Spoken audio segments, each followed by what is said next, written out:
Welcome to 3 Steps. This is the third and final in a 3-part interview with Jesse Steele. He's a co-owner of Revolver Fashion, a festival wear company. He's also a video blogger and my best friend. So in this one, we want to talk about success. Now, this is one of the most clear and concise answers for what success means to him, but it's super involved. Ultimately, what the long and the short of it is it's a freedom to live your life as yourself.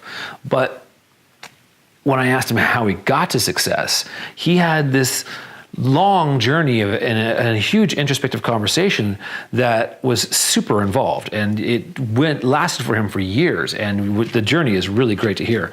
But ultimately, it comes down to live your life the way you want to live it, and that will lead you to success. Well, in the thriving conversation, we want to talk about passion. And for him, it's that cliche thing, follow your passion, but it's not that. For him, passion isn't given to you like a bullhorn. It's like a whisper, and you have to listen for that whisper. So that's how you'll find your passion, and that's how you'll lead to thriving. In the 3 steps, he shares something that I love. Now, when I first met Jesse, he had this thing called the 4 rules, and it's his trick to get through life. And whenever we're out and about, or if we're at a party, or if we're just at home hanging out, if things aren't going right for himself, he goes back to his 4 rules. And I don't want to blow it. I want you to hear it for yourself. So, see you on the inside.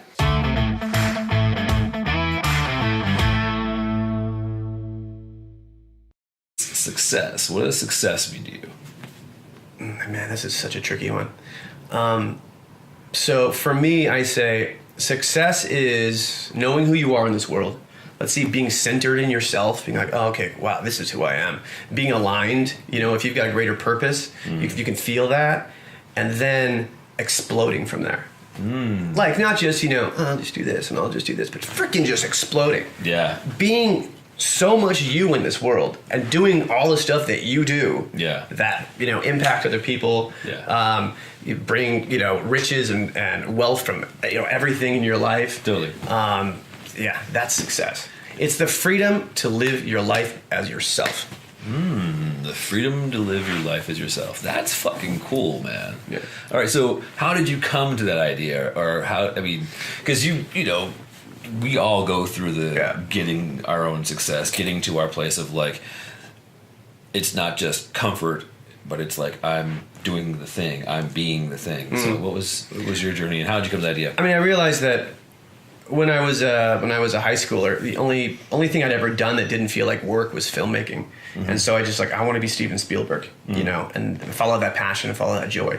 And through a couple hiccups, I didn't get an easy road, because there's supposed to be an easy road to be Steven Spielberg. And I was just like, well, that's not really what I want anyways. I want to travel the world and I want to make money. So I'm going to be an international, businessman. Yeah. And I went through Silicon Valley during the .com crash, and I saw people just eating each other, and I was like, this sucks. This is horrible. I don't want this. If this is what money does to you, forget about it.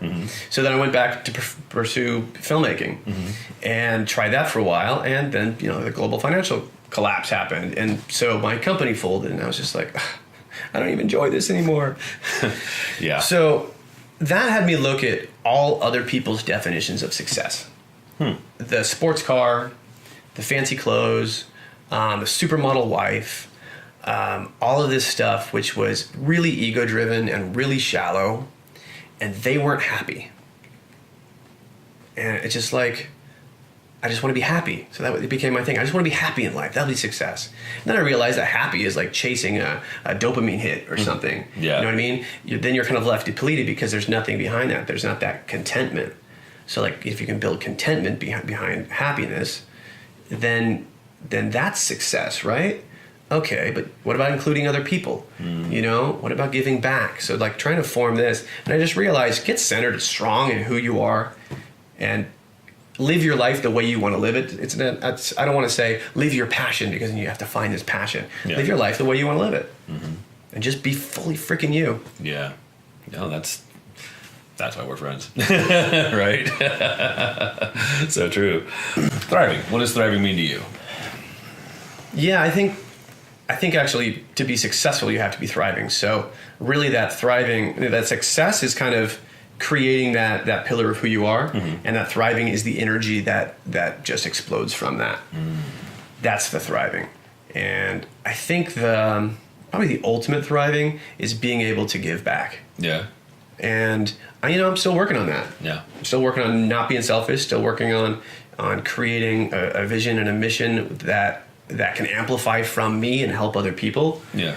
But I feel like you do that. I mean, you do that with Revolver Fashion. Yeah. You definitely are a community builder, and you are constantly in the state of looking for new people to bring in and to grow that. And it feels like you're giving back in that way. So I wonder what your thoughts are around all that. Like, I mean, I've recently realized that so many people have me as this archetype of one facet of their life that they want to be, whether it's a relationship or confidence, or they in a sense see me maybe not the way I see myself. I still sometimes see myself like that scared little kid. Yeah. And it's growing into being able to see myself the way other people see me. And I would assume that's only going to power me to be more of that. Right. Yeah, totally. So, next phases in life. Stay tuned. But it's awesome though, right? Yeah. I mean, that's the thing, where we are on a journey. We are Constantly fucking growing. Yeah, that's the thing about being on this planet, and I love that part of this. So 3 steps. If you could give 3 pieces of advice to a younger version of yourself, do these things, don't do these things, or here's some crib notes on how to be more successful or more confident or to thrive or just to fucking leap ahead to get where you are at now. What would you tell that younger version of you? I have a few things. I have this, and it's kind of following your passion or finding your way in life, and I've got the answer isn't given to you from the universe like a bullhorn, you need to go feed the homeless. It's like a whisper and a tingle in your ear when you're waking up or falling asleep, and it's like, oh, what if I did this thing? What if I was a video blogger traveling the world, and that would enable me to do all the fun things I want to do, and then other people can see that and it might inspire them, even something like that. And if you listen to that whisper that the universe gave you and follow that, then you're going to be in good shape. But always follow the joy.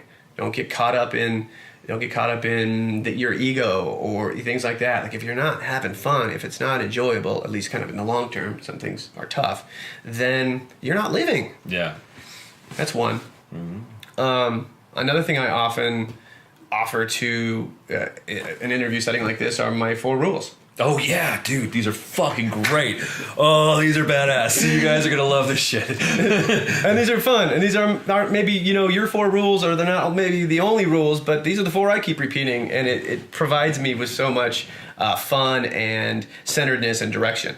So rule number 1 is have more fun than anyone else, and it's kind of a joke in itself, but create joy in life. Have fun. We're living beings.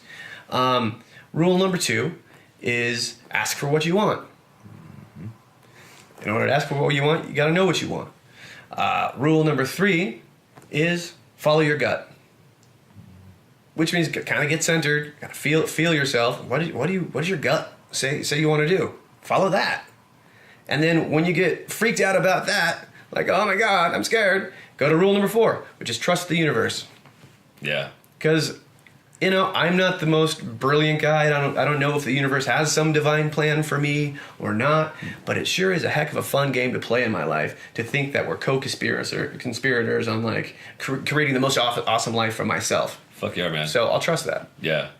It's great though, and I've watched you use this over and over again. I've seen you get frustrated and then you stop and you go, hey, what are the rules? Rule number 1, I'm obviously not having fun.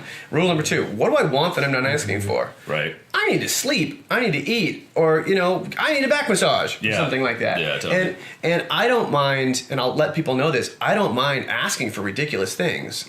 Some people really would do anything for you. Yeah. But I really expect them to say no if they don't want to say it. Yeah. It doesn't make sense to me that you're going to get offended if I come into your house and I ask for, a whiskey soda or something like that, first thing, you're like, well, you should have said hi or given me a hug first or whatever. It's like, well, no, that's what I wanted. And you could say, like, no, we're not going to drink. Like, yeah, like, no, this is my good whiskey. Yeah. Or you really should stop drinking. Whatever. Yeah, whatever. Yeah.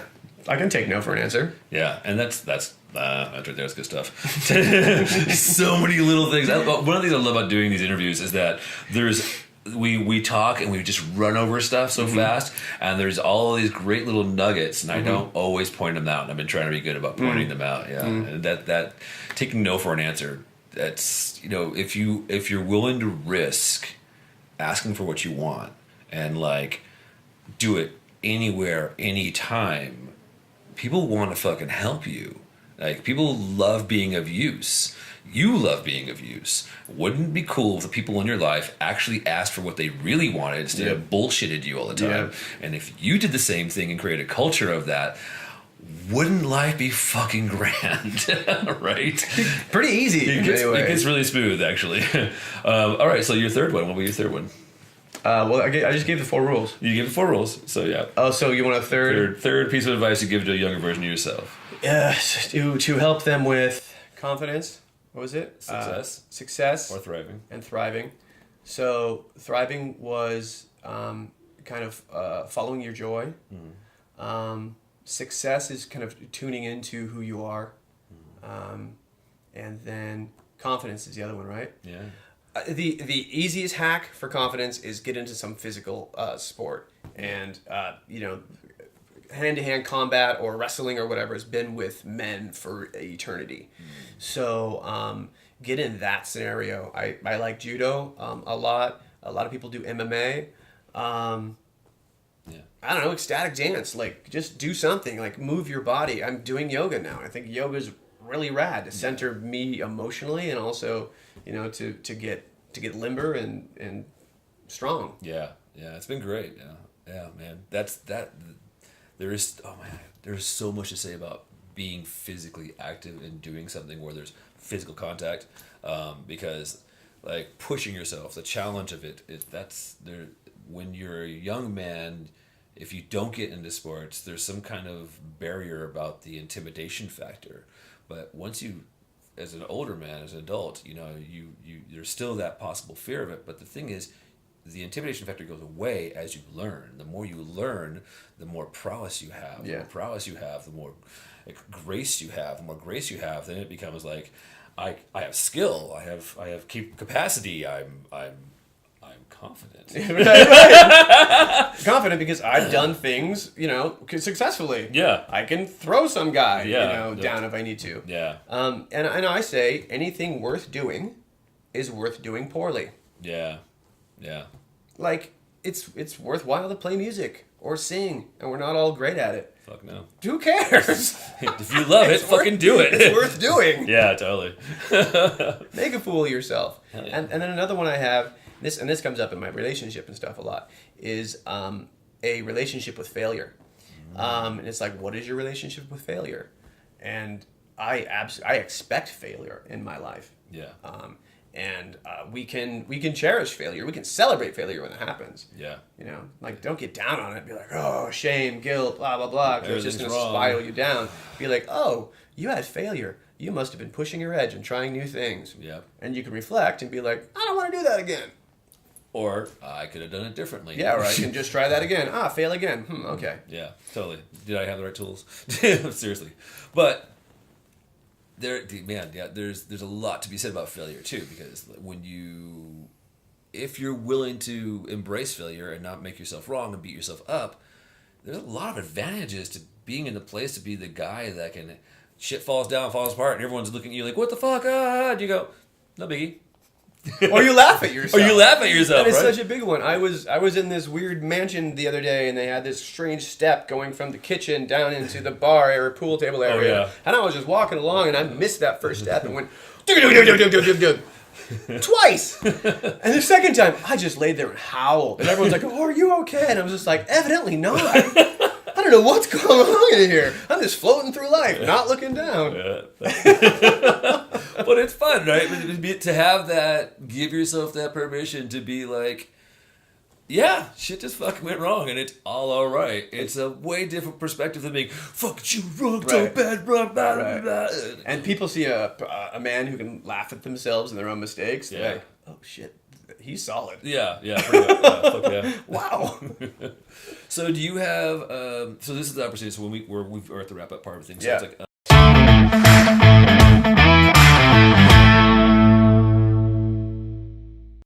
Thanks for watching. So what do you think of that conversation about the whole success thing and the journey he went through and the introspective conversation? Pretty crazy stuff, right? And what do you think of the 4 rules? I love those things, man. So if you like the video, hit the like button and help us reach 100 subscribers. Hit the subscription button and also hit the bell for notifications. And if you haven't joined us in the Facebook group, by all means do. All right, see you next week.